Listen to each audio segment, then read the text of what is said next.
All right. So the only difference between intervals and tests is that intervals are going to have hypotheses and a different conclusion, right? But the hypotheses are going to be very similar. Like when we were doing a hypothesis about P, where we used P hat to estimate P, we wrote our hypotheses about P, about mu. What do you think we should write our hypotheses about this time? What was the symbol for the population slope? Beta. So my null hypothesis is going to be beta equals, and in these we're just testing is there a relationship or not. So if we're testing whether or not there is a relationship, our null hypothesis is going to be there isn't one, and what was the slope of the line when there was no relationship? 0. My alternative hypothesis is either going to be beta not equal to 0, beta greater than 0, beta less than 0. It's going to be one of those.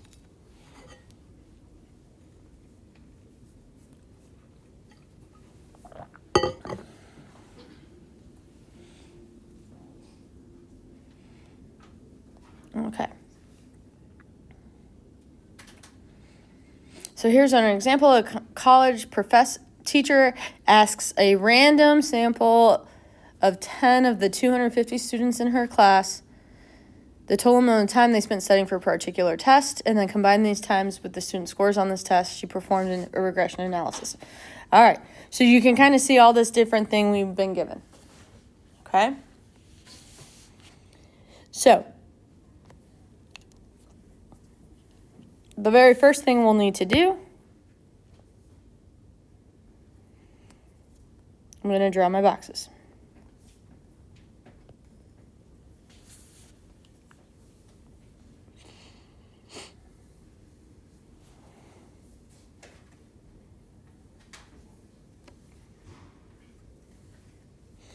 All right, what procedure should I run here? T-test for beta. A t-test for beta.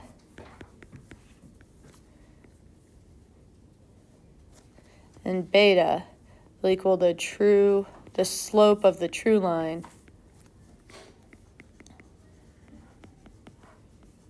relating study time and grade.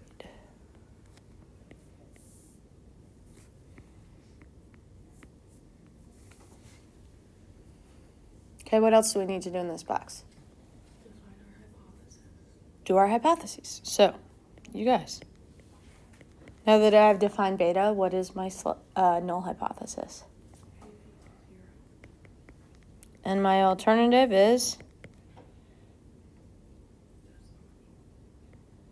in this case, so we just want to say that there is a linear relationship.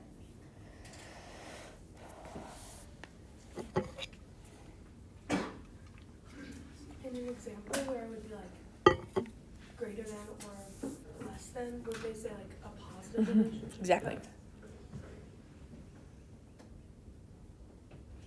All right. What next? And what's the anagram to help us remember our conditions?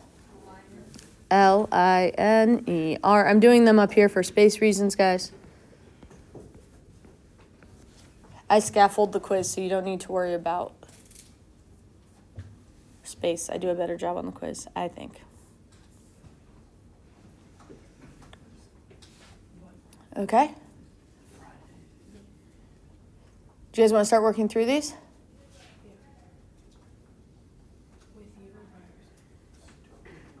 Whatever.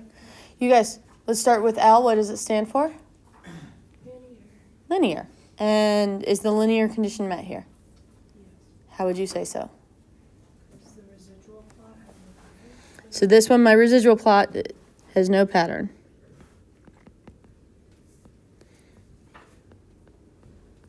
What else? What's the I stand for? Independent. And is that one met? 10 is less than 250. 10 is less than 10% of the 250 people in the class. Okay?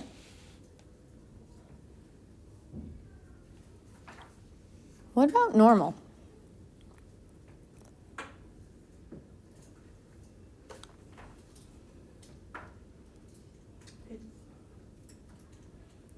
What graph do we look at? A plot of just the residuals? Okay, so this time I gave you a different kind of plot of the residuals. It's one we talked about very, very briefly, so I'm just going to do a quick reminder of it.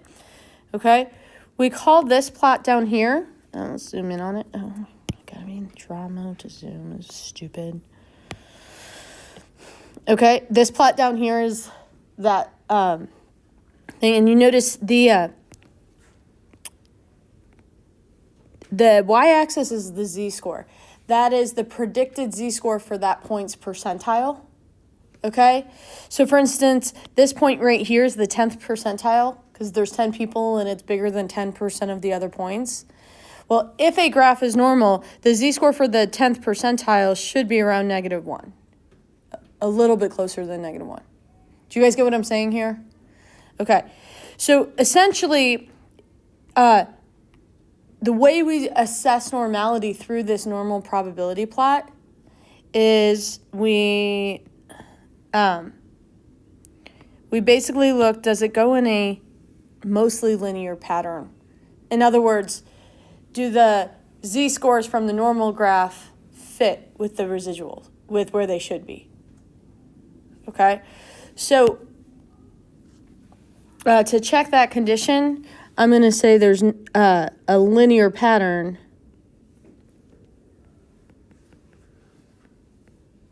on and I'm going to abbreviate that, the normal probability plot. And you'd be welcome to abbreviate that as well. Okay?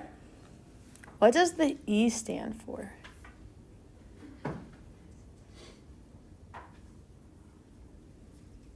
Do we remember?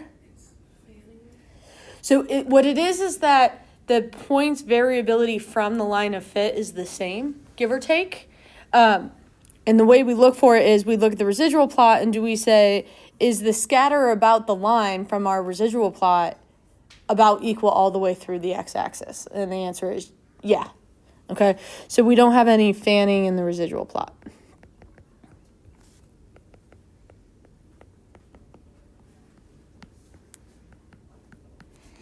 And lastly, what does the R stand for?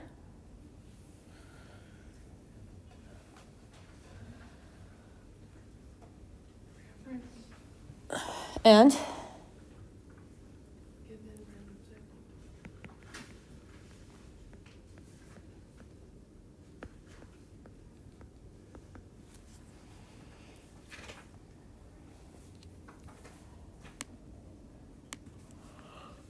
All right.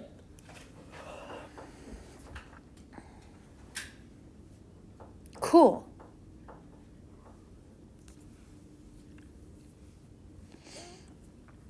And essentially what we're going to do here is list our statistic, which is B. We're going to need a T statistic, and we're going to need a p-value.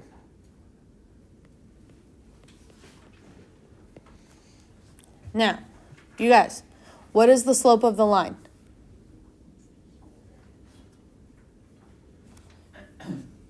So the first thing we get, where do we look?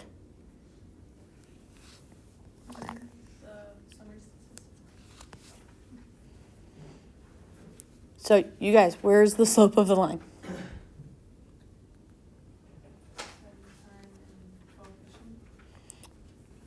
It is the coefficient of study time. So it's this bottom row. You guys with me that I'm in this bottom row the whole time? Very good. Okay. So if I were to ask you what is the slope, you would tell me 12. And if I were to ask you what is the T statistic, you would tell me 4.25. If I ask you the p-value, 0.003.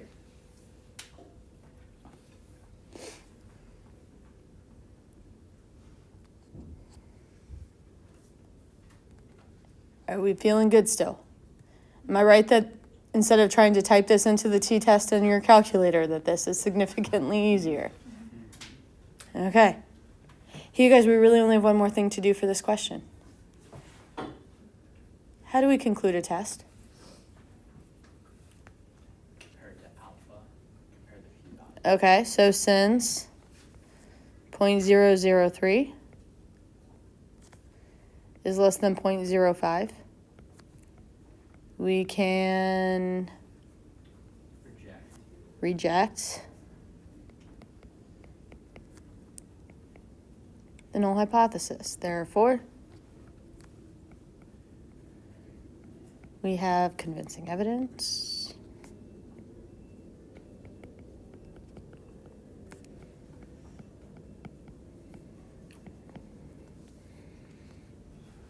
that there's a linear relationship.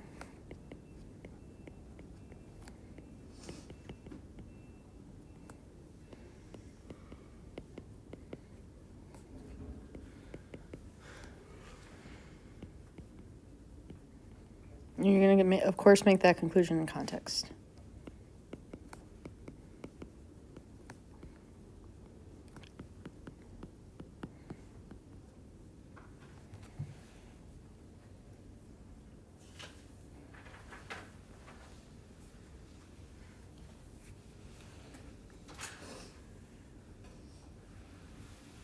Are you guys feeling okay with this? All right, now, one more thing before we move on to the last problem that we're going to work on this, okay? When you look at this box, I always do that. The p-value here, the p-value it's always a two-sided p-value.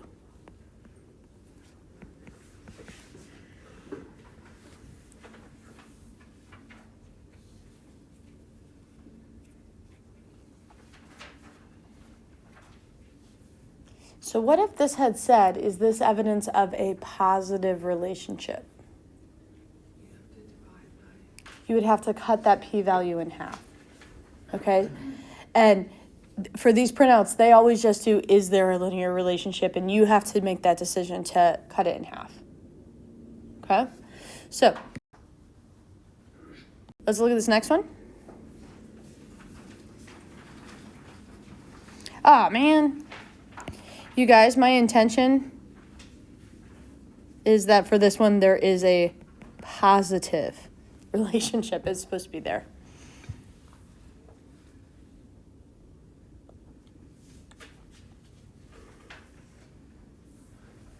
All right, so what I want you guys to do first is write your hypotheses and beta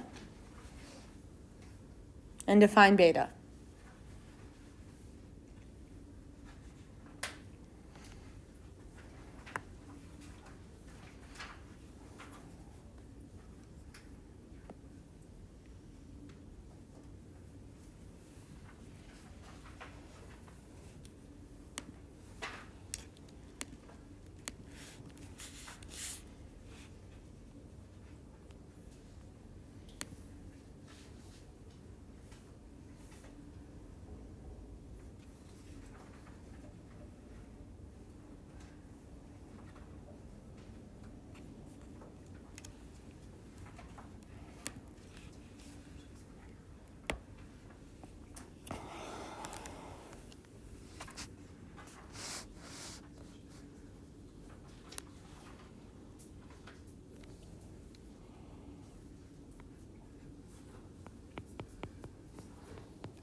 How we feeling so far, y'all?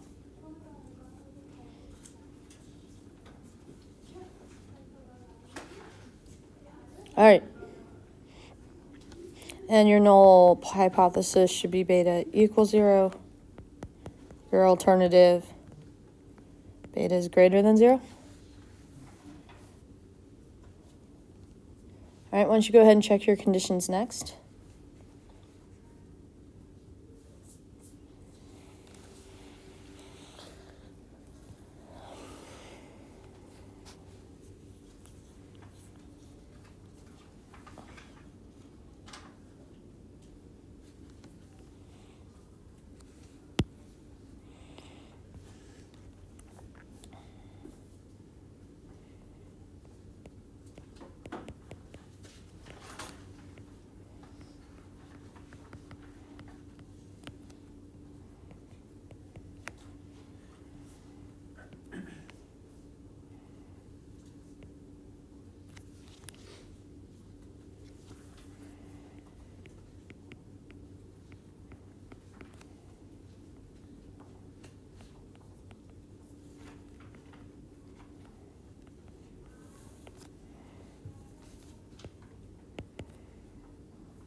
How are we feeling? Okay.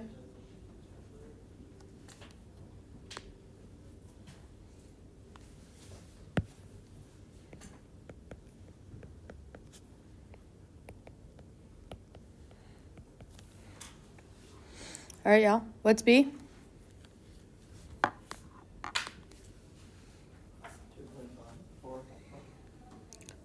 2.4559. Cool. What's my T statistic? 3.68. 3.68. What is my P value? I'm going to take, because this is one-sided, I'm going to take that 0.006 and divide it by 2.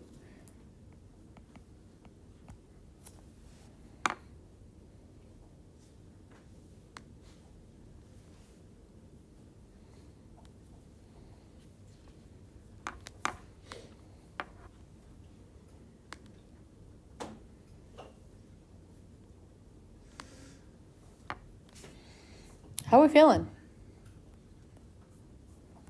Conclusion.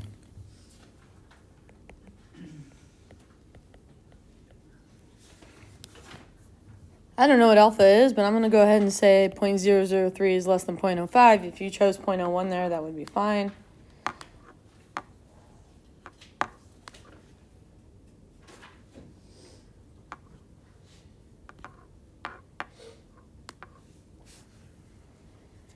We can reject.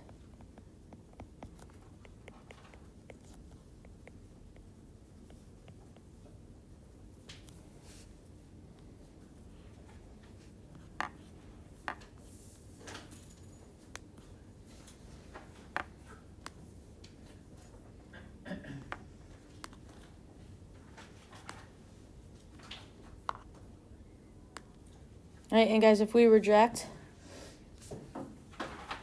the null, what are we allowed to conclude? But there is a positive linear relationship.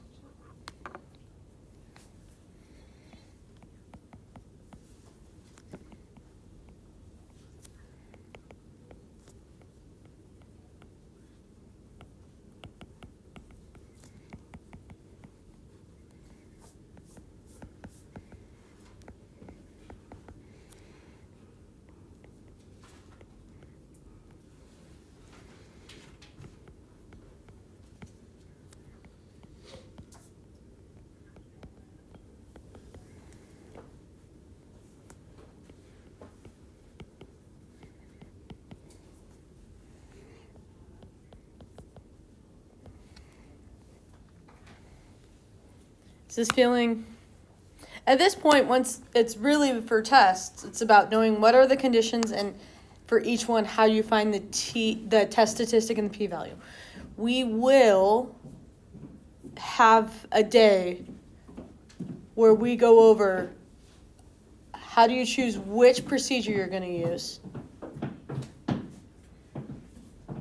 And then once you've chosen your procedure, what are the conditions and where do I find my p-value? That will be part of our review. And the day after we review all those things, you'll have an open note quiz where you get to practice using them. Open note meaning after you fill out all of those things, you're just going to be applying them. Is everybody good? Like I recognize that that's something that you probably don't feel comfortable with yet. That'll be probably one of the first things we do next week. Yeah. Question, so how come we had to like divide the p-value in this one by 2 but not on the last? One-sided versus two-sided. Oh, okay. Yeah. So we have the test on Friday, but then an open note quiz next week. There's going to be lots of open note quizzes. Okay, but the test on Friday is an open note, correct? Correct. So the open note stuff is all going to be the review. Anything that's reviewing for the AP exam and not just like an individual unit. I'm going to probably let you guys use your notes on because I think it's too much to try to remember every little thing. The final that you'll take the following week is not open notes. So when you were saying we'll have a day where we review like how you know which test to use and all that, that isn't this week? No, that is not this week. That'll be next week. Okay. There's going to be several open note quizzes in our review process. Yeah. I was wondering if we're gonna go over like practicing multiple choice specifically in here, or we should do that on AP class. If you tell me that's something you want to do, we can make that happen. What is most likely, I think, going to happen is I think some people need to practice multiple choice more and some people need to practice free response more. So I will probably make a couple practice and people can choose which one they do. And then ask me questions. Also, is there any way on AP Classroom you can like reassign multiple choices from like earlier units that we've already completed? Probably. I can, at this point, I would feel comfortable reassigning just about all the progress checks. Okay. They also have some other review materials in AP Classroom that I haven't explored a ton yet, but I will. So you definitely want multiple choice practice? I don't need like in here, but that's just